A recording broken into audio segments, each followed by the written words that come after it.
సాధారణంగా చేసిన తప్పు ఎవడు కూడా మళ్ళీ చేసే ధైర్యం చేయరు. ఆల్రెడీ చేసిన తప్పును రిపీటెడ్గా చేయడం అంటే అంతకన్నా దుర్మార్గం, అంతకున్నా వేరే లెవెల్ ఆఫ్ కాన్ఫిడెన్స్ ఎవడికి ఉంటుంది చెప్పండి. అందులో భారీ ఎత్తుగా నైపుణ్యం ఉన్న వాళ్ళకే అది సాధ్యం. చేసిందే తప్పు, అందులో ఇరుక్కున్నాక మళ్ళీ అధికారంలోకి వచ్చి అదే తప్పు చేయడం అంటే ఇది ముమ్మాటికి ద్రోహమే, నేరమే. ఆంధ్రప్రదేశ్లో మాజీ ముఖ్యమంత్రిగా ఉన్నప్పుడు చంద్రబాబు నాయుడు గారు అరెస్ట్ అయ్యారు. కానీ ఇప్పుడు చంద్రబాబు నాయుడు గారు ప్రస్తుతం రాష్ట్రం కూటమి సర్కార్ అధికారంలోకి వచ్చి 2024లో ముగ్గురుగా జతగట్టిన టీడీపీ, జనసేన, బీజేపీ కూటమి అధికారంలో ఉంది. అధికారంలో ఉన్న చంద్రబాబు నాయుడు గారు మళ్ళీ అదే పని చేస్తున్నారా? కేంద్రం హెచ్చరించినప్పటికీ దాన్ని బేఖాతరు చేస్తూ అడుగులు ముందుకు వేయగలుగుతున్నారా అంటే ఖచ్చితంగా అవును అనే సమాధానం ఇప్పుడు వెలుగులోకి వస్తుంది. అమరావతి రాజధాని అన్నది చంద్రబాబు నినాదం, 3 రాజధానులు అన్నది జగన్ నినాదం. అమరావతిని రాజధానిలో పెట్టాలని ఐకానిక్ టవర్ల నిర్మాణానికి భారీగా ఖర్చు చేసేందుకు చంద్రబాబు మరోసారి అడుగులు ముందుకేస్తున్నారు. దీంతో ఇప్పుడు ఒక్కసారిగా పాత రోజులు మళ్ళీ జ్ఞాపకం వస్తున్న విషయాన్ని వైఎస్ఆర్సీపీ పాళ్ళు వెలుగులోకి తెస్తున్నారు. నిజంగా 2014-15 టైంలో తాత్కాలిక సచివాలయ నిర్మాణాలు అంటూనే పెద్ద ఎత్తున దోపిడీ చేశారు చంద్రబాబు నాయుడు గారు అంటూ వైసీపీ వాళ్ళు, ప్రతిపక్షంలో ఉన్న వాళ్ళు ఎప్పుడు కూడా అంటుంటారు. చదరపు అడుగు ఆనాడే 8 నుంచి 10,000 ఖర్చు చేశారని, అవి కేవలం టెంపరీ బిల్డింగ్స్ మాత్రమే అని చంద్రబాబు చెబుతూనే పర్మనెంట్ బిల్డింగ్స్ కన్నా ఎక్కువ రేటుకు అవి ల్యాండ్ కొనుగోలు కానీ ఇతర కార్యక్రమాలు చేశారని కూడా చెప్పుకొచ్చారు. గతంలోనే రాష్ట్ర రాజధానిగా అమరావతి అభివృద్ధి అంటూ ఏకంగా 4,400 కోట్ల అసైన్డ్ ల్యాండ్స్ కుంభకోణం దర్యాప్తులో ఆంధ్రప్రదేశ్ పోలీసులు గతంలో సిఐడి ఏకంగా ఒక అడుగు ముందుకేసి చంద్రబాబు నాయుడును ఏవన్గా, మాజీ మంత్రిని నారాయణను వంటి వాళ్ళను ఏటుగా చేరుస్తూ ఛార్జ్ షీట్ కూడా దాఖలు చేసిన సంగతి మనకు అందరికీ తెలిసిందే. 4,400 కోట్ల రూపాయల విలువైన 1,100 ఎకరాల అసైన్డ్ భూములను లాక్కున్నారనే ఆరోపణలతో చంద్రబాబు నాయుడు గారితో పాటు నారాయణలను, అలాగే సుధీర్ బాబు, ఇలా రాజకీయ ప్రముఖులను వాళ్ళ పేర్లను ఛార్జ్ షీట్లో ఎక్కించారు. ఐపీసీ సెక్షన్ల కింద కూడా బుక్ చేశారు అన్నాడు.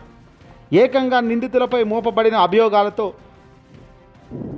420 మోసం, 409 నేరపూరిత విశ్వాస ద్రోహం మరియు 506 సెక్షన్ అంటే నేరపూరిత బెదిరింపు వంటి సెక్షన్లతో కూడిన సెక్షన్లను అటాచ్ చేస్తూ కూడా అప్పుడు ఛార్జ్ షీట్లో ముందుకు కూడా అడుగులు వెళ్ళారు.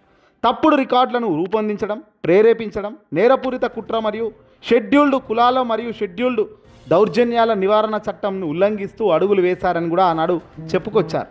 2019 నుంచి 2018 కాలంలో తెలుగుదేశం పార్టీ ప్రభుత్వంలో మున్సిపల్ అడ్మినిస్ట్రేషన్ మరియు పట్టణాభివృద్ధి మంత్రిగా పనిచేసిన నారాయణన్ కూడా కీలక సూత్రధారిగా కూడా ఆనాడు చెప్పారు. ఏకంగా సిఐడి అయితే వెలగపూడి, రాయపూడి, ఇంకా మందండం ఇలా గ్రామాలలో అసైన్డ్ భూములను రాజధాని నగర ల్యాండ్ పూలింగ్ పథకంలోకి చేర్చారని గతంలో కూడా అభియోగాలు వచ్చాయి. ఛార్జ్ షీట్ సిఐడి కూడా వేసిన సంగతి మనకు తెలుసు. కానీ ఇప్పుడు అంతకు మరింట్ల రెట్టింపు ఉత్సాహంతో అడుగులు వేయగలుగుతూ ముందుకెళ్తున్నారు. అమరావతి అమాంతం పెరిగిన 5 ఐకానిక్ టవర్ల నిర్మాణ ఖర్చట, సచివాలయం, సీఎంఓ, అలాగే విభాగాధిపత్యుల కార్యకలాపాలన్నీ కూడా అంటే కార్యాలయాల కోసం సిఆర్డిఏ టెండర్లకు పిలిచింది. చదరపు అడుక్కు ఏకంగా 8,981.56 నుంచి ఏకంగా 4,688.82 కోట్లు ఖర్చట. అంటే ఒక చదరపు అడుక్కు 8,981 రూపాయలు, 1,000 రూపాయలు అంటే దాదాపు 8,900 ఒక్క అడుక్కు. అలాగా ఏకంగా 4,600 కోట్లు ఖర్చు చేస్తున్నారట. ఇది 2018లో ఇవే టవర్ల నిర్మాణం అంటే గతంలో చంద్రబాబు అయితే ఏదైతే ప్రతిపాదించుకున్నారో మళ్ళీ ఇప్పుడు 2024లో అధికారంలోకి రాగానే మళ్ళీ వాటినే తవ్వి తీస్తున్నారు చంద్రబాబు నాయుడు గారు. సేమ్ టు సేమ్ అధికారం ఒక్కటే మారింది కానీ మిగతాదంతా సేమ్ టు సేమ్ అన్నట్టుగానే తాను అడుగులు వేయగలుగుతున్నారు.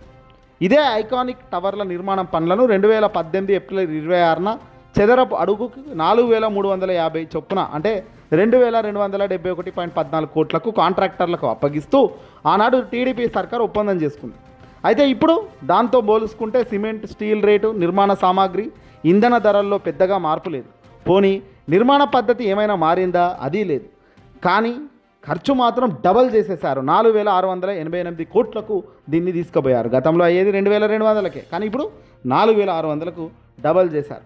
మరి అప్పటికి ఇప్పటికీ తేడా ఏమైనా ఉందాయా అంటే పెద్దగా ఏమీ తేడా లేకపోయినప్పటికీ ఈ రేట్లు అయితే విపరీతంగా పెంచుకున్నారు. దీన్ని బట్టి ఐకానిక్ టవర్లలో పెద్ద ఎత్తున టెండర్లలో గోల్మాల్ జరుగుతున్నట్లుగా స్పష్టంగా నిపుణులు తేల్చి చెప్తున్నారు. ముఖ్య నేత తన సిండికేట్లో 3 బడా కాంట్రాక్టర్లకు ఒక్కొక్కరికి ఒక్కొక్క ప్యాకేజీ చొప్పున పనులు అప్పగించాలని నిర్ణయించారట.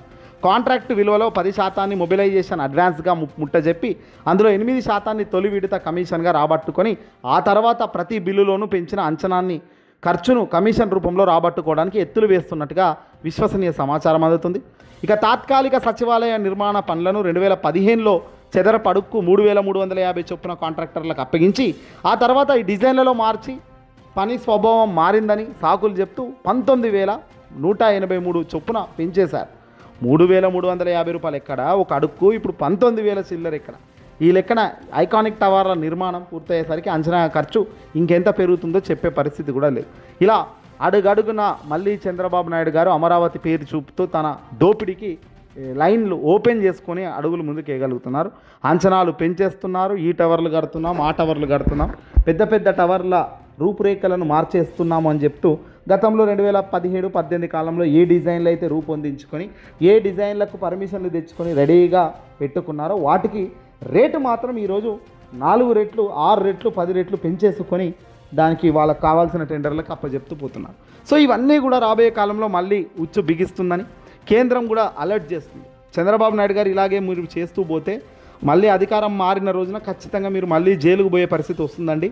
ఖచ్చితంగా కూటమిగా మీరు అధికారంలో ఈరోజు ఉన్నారు, కానీ మళ్ళీ అధికారంలోకి వచ్చే పరిస్థితి అయితే కనిపించడం లేదు. జగన్మోహన్ రెడ్డి గారు కనుక మళ్ళీ అధికారంలోకి కనుక వచ్చే ఖచ్చితంగా మీరు మాత్రం బిగించుకుపోతారు, చాలా ఇబ్బంది అయ్యే పరిస్థితి వస్తుందని కూడా కేంద్రంలో ఉన్న పెద్దలు హెచ్చరిస్తున్నప్పటికీ కూటమి నేతలు కానీ చంద్రబాబు నాయుడు గారు కానీ అసలు వినిపించుకునే ప్రయత్నం చేయడం లేదు. దేశ ప్రధాని నరేంద్ర మోదీ గారు అధికారంలోకి వచ్చిన కొత్తల్లోనే చెప్పారట, మళ్ళీ పాత పద్ధతిలో దోచుకో పంచుకునే విధానం ఉండకూడదని. ప్రజల మన్నెళ్ళు ఉన్నంతకాలం ప్రభుత్వం ఉంటుంది, కానీ ప్రజల మన్నెళ్ళు లేనప్పుడు మనం కలిసినా కూడా గెలిచే పరిస్థితి ఉండకపోవచ్చు అని కూడా మోదీ గారు కూడా గట్టిగానే గతంలో ఢిల్లీ పర్యటనలో భాగంగా చెప్పినప్పటికీ చంద్రబాబు మాత్రం దోచుకో పంచుకో అనే పద్ధతిలోనే తను అడుగులు వేస్తున్నారు. అచ్చం 2014 నుంచి 2019లో ఏ పనులైతే వాళ్ళు చేస్తూ పోయారో అచ్చుగుద్దినట్టుగా అదే కాంట్రాక్టర్లను పిలిపిస్తూ మళ్ళీ అదే దోచుకో పంచుకో. ఆల్రెడీ కేసులు ఉన్నప్పటికీ, ఆల్రెడీ అడ్డంగా దొరికి అసెంబ్లీ సాక్షిగా ఆధారాలు జగన్మోహన్ రెడ్డి గారు పెట్టినప్పటికీ, ప్రజానీకంలో ఆధారాలు పెట్టి ఛార్జ్ షీట్లో కేసులు బుక్ చేసి ఏకంగా స్కిల్ స్కామ్ అయితే మరీ ముఖ్యంగా స్కిల్ స్కామ్లో చంద్రబాబు నాయుడు గారు 53 రోజుల పాటు జైలు జీవితం గడిపినప్పటికీ తనలో మార్పు మాత్రం ఏ పొద్దు రాలేదని, అమరావతి పేరుతో మరీ భారీ ఎత్తున కుంభకోణాలు జరుగుతున్నాయి అనే వార్తలు రోజు రోజుకు పెరిగిపోతున్నాయి. ఆధారాలు బలపడ్డప్పుడు ఖచ్చితంగా ఇబ్బంది కాక తప్పని పరిస్థితి వస్తుంది. ఈరోజు అధికారం ఉందని ఏదైనా చేసుకుంటూ పోవచ్చేమో, కేంద్రం మన మాట వింటుండేమో, కానీ రేపు పొద్దున కేంద్రం మారినప్పుడు, ఇక రాష్ట్రంలో అధికారం లేనప్పుడు ఖచ్చితంగా ఇబ్బందుల పాలవుతారు. ఖచ్చితంగా న్యాయస్థానం ముందు నిలబడి ప్రశ్నిస్తే సమాధానం చెప్పే పరిస్థితి కూడా ఉండే అవకాశాలు చాలా తగ్గిపోయే పరిస్థితి కూడా వస్తుందనే విషయాన్ని ప్రభుత్వంలో ఉన్న పెద్దలు గ్రహించుకోగలిగితేనే మనగడ ఉంటుంది, లేదంటే చాలా దారుణమైన పరిస్థితికే పోతుంది. ఏదేమైనప్పటికీ కూడా ఈ వీడియోని అసలు ఎక్కడ షేర్ చేయండి.